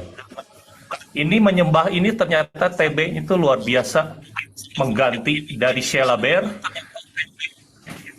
Saya baca dari Sheila Ber ya. Begitu Abigail melihat Daud, segeralah ia turun dari keledainya, lalu sujud di hadapan Daud dan memberi hormat. Jadi yang mau saya sampaikan, umat Kristen mungkin kelihatan menyembah, tapi sebenarnya ejaan menyembahnya itu harusnya memberi hormat. Kalau kita melihat Yesus keturunan Daud, raja di atas segala raja, dia raja yang ditetapkan oleh Allah Subhanahu wa Ta'ala sebagai raja untuk diberi hormat. Apa salah gitu, Bang Suma? Iya. Baik. Jadi kalau Anda menjadikan itu sebagai rujukan kemudian, menghormat di sini itu bukan perintah dari, bukan kemauan malaikat. Menghormat kepada Adam itu adalah perintah Allah. Nah, kalau sujud menghormat itu adalah perintah Allah, mana kemudian perintah Allah untuk sujud menghormat kepada Yesus? Ada? Nggak ada, nggak pernah ada. Nggak ada berarti tertolak. Sujudnya Anda kepada Yesus sebagai penghormatan itu tertolak karena ada perintah Tuhan. Bahkan Yesus mengatakan dalam Yohanes 17 nomor 3, hidup kekal, masuk surga maksudnya. Hidup di dalam surga itu adalah kuncinya dua. Yang pertama, mengenal Allah sebagai satu-satunya Tuhan. Yang kedua, mengenal Yesus sebagai utusan Tuhan. Itu kuncinya menurut Yesus. Hidup kekal itu adalah mereka mengenal Engkau satu-satunya Tuhan yang benar dan mengenal Yesus yang Engkau utus. Itu kuncinya sudah jelas. Betul. Tapi sebagai raja, dia itu sebagai raja, Bang Zuma. Tuan, bukan Tuhan, Tuan. Yesus Tuhan sebagai Lord, raja. Lord, bukan God. Beda. Saya baca dari KJV. Lord. Iya. Tapi sekarang mari kita jujur-jujuran. Miliaran manusia berlabelkan Kristen itu menyembah Yesus atau hanya hormat saja? Karena TB yang sudah menulis menyembah, yang menyembah, Bang Zuma. Menyembah. Karena TB kan yang iya. Makanya Allah bertanya kepada para iblis, qala ma mana'aka alla tasjuda iz amartuk. Apa kata mereka? Qala ana khairum minhu. Saya iblis jauh lebih baik daripada Adam alaihissalam, kata iblis. Khalaqtani min nar wa khalaqtahu min tin. Engkau Tuhan menciptakan aku dari api, sedangkan Adam engkau ciptakan dari tanah. Ini jawaban iblis nih. Nah sekarang kenapa penghormatan yang dimaksud di sini bukan menyembah? Kenapa? Karena iblis pun tahu kalau Adam itu adalah ciptaan. Jelas sekali dia mengatakan khalaqtani. Engkau menciptakan aku minar dari api, sedangkan dia Adam engkau ciptakan dari tanah. Berarti iblis tahu dia tidak disuruh menyembah, dia disuruh hormat. Angkat tangan sebelah kanan di atas pelipis, hormat Adam. Tapi Adam tidak mau menghormat. Kenapa? Karena menurut iblis, khalaqtani minar, aku lebih tinggi derajatnya, aku dari api, dia dari tanah. Itu alasannya. Jadi ini tidak bisa menjadikan pembenaran. Oh, kami juga orang Kristen tidak menyembah, tapi hanya menghormat. Oh tidak, Anda sendiri mengakui Kristen menyembah Yesus. Dalilnya saya bisa beri, Bang Zuma. Dalilnya bisa saya beri, Bang Zuma. Silakan, saudara. Lukas 8 ayat 41 di TB, ya saya baca. Lukas 8:41, maka datanglah seorang bernama Yairus. Ia adalah kepala rumah ibadat. Ya, kepala rumah ibadat. Saya ulangi lagi, ia Yairus kepala rumah ibadat sambil tersungkur di depan kaki Yesus memohon kepadanya supaya Yesus datang ke rumahnya. Kepala rumah ibadat. Oke. Kita lihat di terjemahan lain. Sheila Ber, lalu datanglah seorang laki-laki bernama Yairus, kepala rumah ibadat. Ia sujud di hadapan Isa dan diminta dengan sangat supaya Isa mau datang ke rumahnya. Iya. Ada kata Sujud kan menyembahnya di situ ya? Iya, ada kata menyembah. Bentar, saya cari. Iya. Apa kata memohon atau menyembah di situ itu bahasa Yunani-nya apa, Bang? Bentar, di AYT 2018 di situ ada seorang bernama Yairus datang kepadanya. Ia adalah seorang kepala sinagoge. Sambil sujud menyembah di kaki Yesus, Yairus memohon supaya ia datang ke rumahnya. Ini dari AYT menyembah sambil sujud menyembah. Itu nomornya 4098 Pipto. Gimana, Bang? Pipto. Iya, Pipto. Apa tuh? Jatuh? Jatuh, tersungkur, jatuh, sujud, berjatuhan, runtuhlah, rubuh. Menyembahnya mana? Bahasa Yunani-nya menyembah apa? Menyembah di mana? Di definisi ada menyembah. Jatuh, tersungkur, jatuh, menyembah, ada. Iya. Ada menyembah. Oke. Oke, baik saudaraku. Pelan-pelan kita. Dalam bahasa Yunani menyembah itu apa? Gimana carinya? Bahasa Yunani menyembah. Kita translate Google gitu. Latria. Nomor berapa? Latria. Nomor berapa? Nomor berapa? Menyembah itu dalam bahasa Yunani berbeda dengan pipto. Pipto itu jatuh artinya, bukan menyembah. Maka datanglah seorang yang bernama Yairus. Ia adalah kepala rumah ibadat sambil apa harusnya di situ? Sujud. Sesuai dengan original teks. Sujud. Iya, sujud atau jatuh, tersungkur. Tidak menyembah kan? Iya, sama AYT Tidak disembah. menyembah kan? Sama AYT Nah, disembah. terjemahannya salah karena tidak ada kemudian pipto itu terjemahannya menyembah, nggak ada. Bahasa Yunani menyembah kalau kita lihat itu adalah latreia. Latreia. Perstoneo juga bisa. Latreia juga itu menyembah. Tapi kalau dia tersungkur atau terjatuh menghormat kemudian di dalam bahasa Yunani pipto tidak menyembah, beda. Jadi jatuh dengan menyembah itu beda. Tapi lembaga kitab Anda mencoba untuk menuliskan menyembah supaya Yesus diajari, supaya orang Kristen diajari menyembah Yesus. Inilah Al-Quran katakan, inna syaitan lakum adu fattakhidhu aduan. Sesungguhnya setan itu adalah musuhmu, maka perlakukanlah ia sebagaimana musuh. Tapi orang Kristen sudah tahu lembaga kitab Indonesia sering melakukan sesuatu yang tidak berkesesuaian dengan narasi original teksnya, tapi diikutin. Maka Al-Quran mengatakan wa kanal kafiru ala rabbihi zahira. Adalah orang-orang kafir itu penolong-penolong setan di dalam durhaka kepada Tuhan. Akibat daripada kata menyembah yang disisipkan di dalam kitab Lukas 8:41, maka orang Kristen menyembah kepada sesamanya manusia. Wa kanal kafiru ala rabbihi zahira. Ini yang Al-Quran katakan. Wa ikhwanuhum yamuddunahum fil gayyi thumma la yuqasirun. Saudara-saudara orang kafir itu adalah setan, mengajak setan untuk menyesatkan manusia, dan mereka tidak akan henti-hentinya menyesatkan. Jadi setan menyesatkan melalui ini juga, melalui Bible itu sendiri. Yang tadinya tidak ada kata menyembah, ditulis menyembah, supaya orang-orang Kristen yang makan doktrin dan dogma menyembah manusia. Padahal cerita Lukas 8:41, di situ orang yang bernama Yairus hanya tersungkur jatuh di depan Yesus, bukan menyembah, karena di situ tidak ada kata latreia. Kalau latreia baru menyembah, latreia theos menyembah Tuhan, tapi tidak, dia hanya pipto, artinya Yesus hanya terjatuh Yairus hanya terjatuh di depan Yesus. Tersungkur. Ya, tersungkur di depan Yesus. Iya. Lalu kalau dirubah seperti ini, LAI begitu parahnya menyesatkan, lalu apa yang harus dilakukan dengan LAI gitu loh? Ya. Bagus. Gimana? Gimana Bang Zuma? Dibikin petisi, digeruduk, dilaporkan, dia menyesatkan umat Kristen disesatkan selama 2024 tahun, begitukah maksudnya? Tidak perlu Bang Yosef. Tidak perlu, tapi pribadi per pribadi, person to person, yang harus bisa, menyadari. Nggak bakal bisa, Bang. Bukan.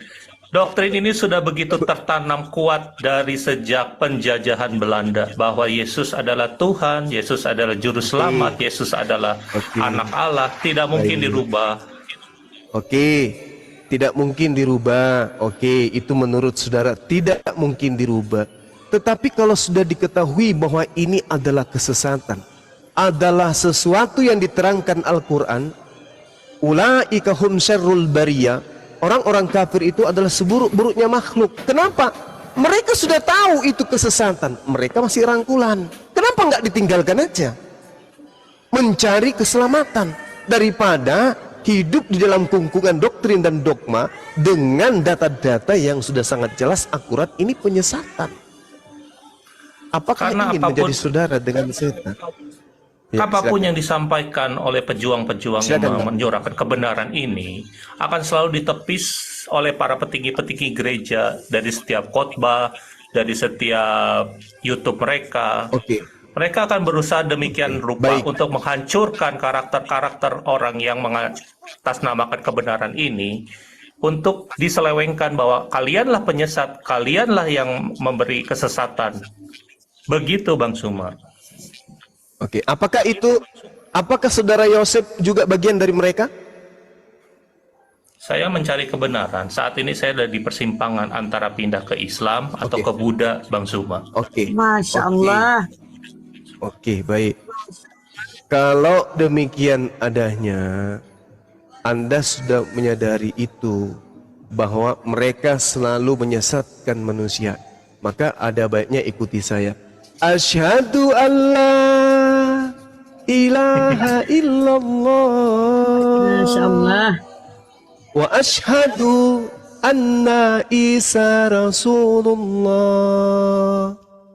Wa asyhadu anna Muhammadar Rasulullah. Ada 3 agama. Yang pertama Yahudi, Islam, Kristen.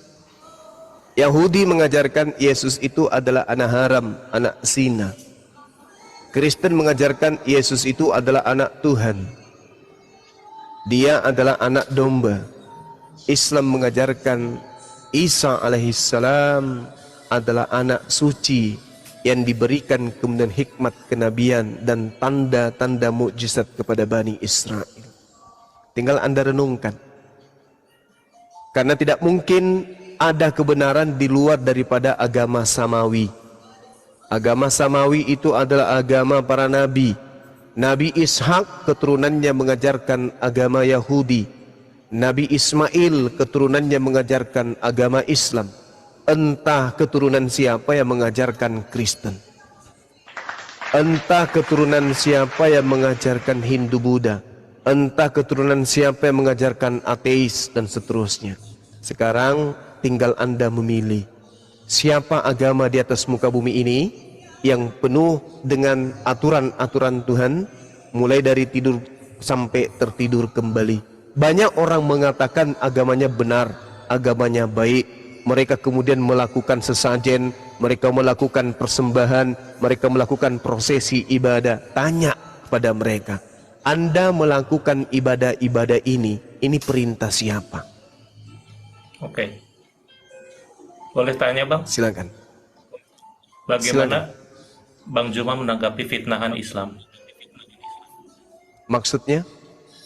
98, kerusuhan, bom Bali, bom Marriott, WTC, 4 karakter yang ada di Arab, depannya I, belakangnya S. Siapa itu semua, Bang? Saya belum kopi, Bang. Saya belum kopi. Kenapa itu tidak diberantas, Bang? Maksudnya Bang Juma, maksudnya itu adalah oknum. ISIS Ya. itu mengenai masalah apa? ISIS di situ kan mengenai soal perbuatan minyak, ya kan? Mereka itu sejatinya bukanlah seorang muslim, tetapi mereka mempunyai yang namanya atribut muslim. Pada saat seorang Presiden Erdogan, Mas ya, ketika mau memberantas yang namanya di Syria, Mas, mereka dihalang-halangi sama salah satu negara berkuasa. Dan pada saat itu mereka Presiden Erdogan sempat yang namanya mengutus beberapa tentara pilihan. Ketika ada 2 orang yang tertangkap dari pasukan ISIS, pada saat pasukan ISIS itu dibuka celananya, Mas, mereka melakukan bunuh diri, mau diinterogasi, ketika dibuka celananya ternyata tidak disunat. Ini agama apa sebenarnya, Bang? Kalau tidak disunat, Mereka mengatasnamakan Islam, atribut Islam, padahal sejatinya mereka itu adalah bukan Islam. Itu yang pertama, Mas. Yang kedua, ketika Mas membahas mengenai soal teroris yang ada bom Bali ataupun dimanapun juga, Mas sekarang berpikir nggak, Mas? Siapa yang menangkap teroris itu, Mas? Polisinya ada nggak umat Muslim, Mas? Ada umat Muslim. Pengacaranya umat Muslim bukan? Umat Muslim. Hakimnya umat Muslim bukan? Umat Muslim. Pada saat dieksekusi, itu pun umat Muslim. Kenapa Mas tidak apresiasi mengenai masalah itu? Kenapa Mas tidak apresiasi? Hah? Tidak diberitakan di media, Mas. Ya. Mas, yang menghakimi pada saat itu yang menjadi hakim orang Muslim atau bukan? Yang menangkap gerombolan Amroji, umat Muslim atau bukan itu? Umat Muslim. Yang menangkap, yang menjarain umat Muslim. Kenapa Ya, yang dipikirkan saya itu selalu teroris? Ya, baik Bang, silakan. Lanjut. Oke. Habis ini. Oke. Silakan. Oke, lanjutin, Bang. Nanti ya, Pak, lanjut. Apa-apa Bang, ayo lanjut aja Bang. Silakan. Oke. Baik. Oke, saya buka 98. Kenapa 98 itu atas nama Allahu Akbar melakukan pemerkosaan, pembunuhan, dan penyiksaan itu semua kepada rakyat Cina. Kenapa itu semua dilakukan? Oke, baik. Kenapa? Jadi, gini saudaraku ya. Menilai sebuah agama itu tidak boleh dari pelaku. Kalau Anda berbicara mengenai Islam, maka harus merujuk kepada kitab sucinya. Untuk itulah kitab suci ini dijaga supaya menjadi patron, supaya menjadi akar penilaian manusia terhadap kebenaran Islam. Ya, jadi yang dinilai itu kitab suci, bukan pelaku. Kalau pelaku yang dinilai, ingat 300 tahun kemudian orang-orang yang menyembah Yesus, rumah ibadahnya gereja, nama agamanya Kristen dan Katolik, yang melakukan pembunuhan jutaan pribumi, memperkosa jutaan pribumi, memperbudak jutaan pribumi. Itu kalau kita lihat oknum. Sekarang kita lihat kitab sucinya. Apa kata Allah? Katabna ala bani Israel min ajli dhalik. Katabna ala bani Israel annahu man qatala nafsan bi ghairi nafsin aw fasad fil ardi faka'annama qatalan nasa jami'an wa man ahya faka'annama ahyan nasa jami'an. Apa kata Quran? Barang siapa yang membunuh satu manusia bukan karena orang itu membunuh orang lain, atau bukan karena berbuat kerusakan di atas muka bumi ini, maka kata Allah, faka'annama qatalan nasa jami'an, maka dia seakan-akan telah membunuh semua manusia. Satu orang saja dibunuh, kata Al-Quran, dia sama halnya membunuh seluruh umat manusia di atas muka bumi. Sebaliknya kata Allah, wa man ahyaha faka'annama ahya nasa jami'an.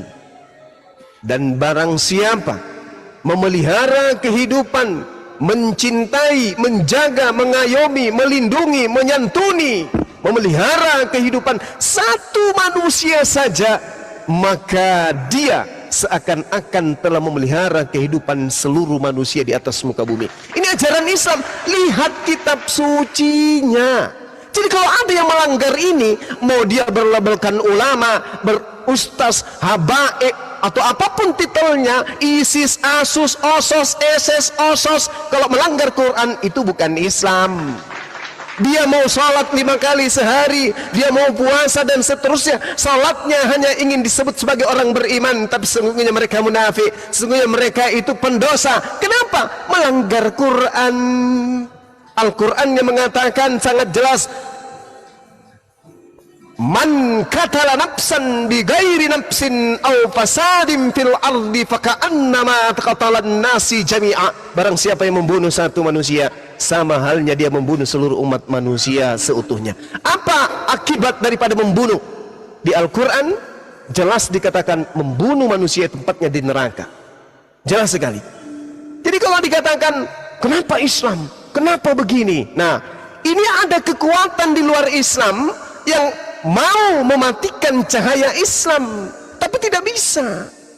Al-Quran dengan jelas mengatakan mereka ingin mematikan, mereka ingin memadamkan cahaya Islam, tapi tidak akan pernah bisa. Mereka tidak bisa memadamkan cahaya Islam. Kenapa? Karena Islam itu adalah rancangan Tuhan.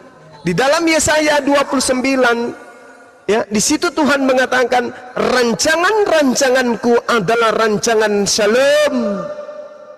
Rancangan-rancanganku adalah rancangan Islam, damai sejahtera. Jadi tidak ada yang bisa kemudian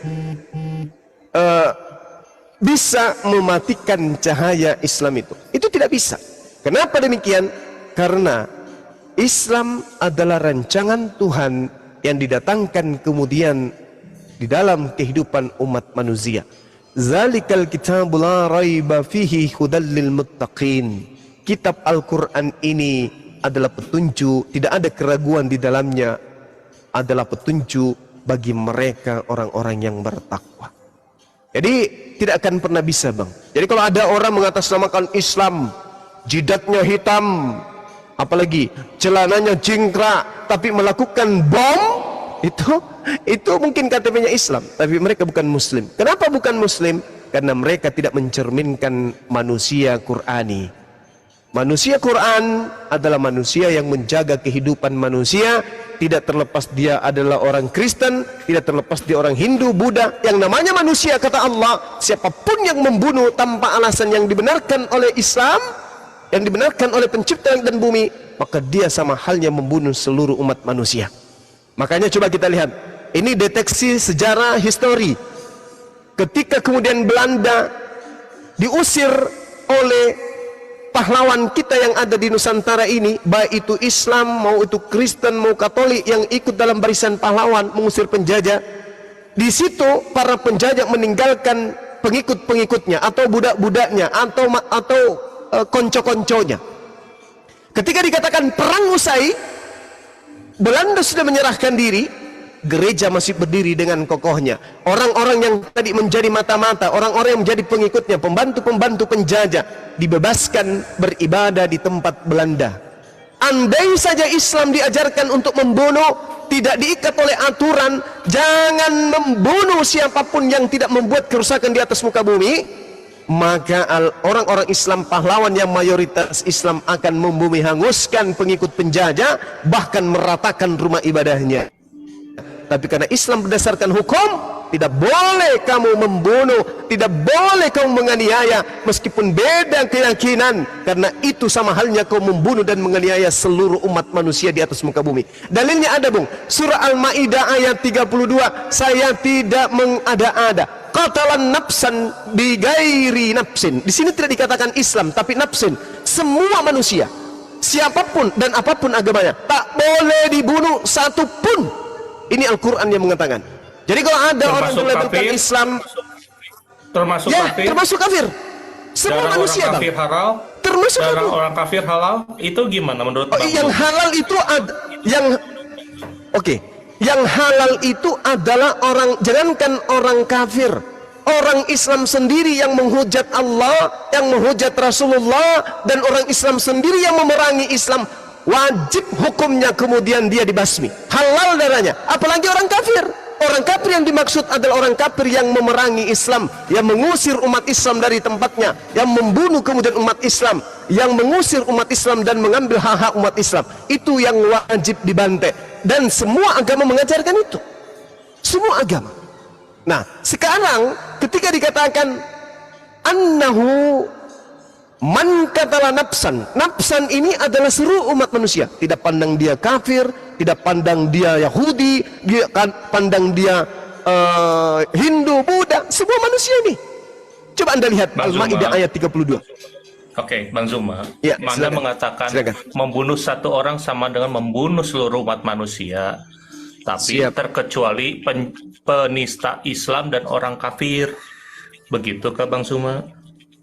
Orang yang memerangi, Bang.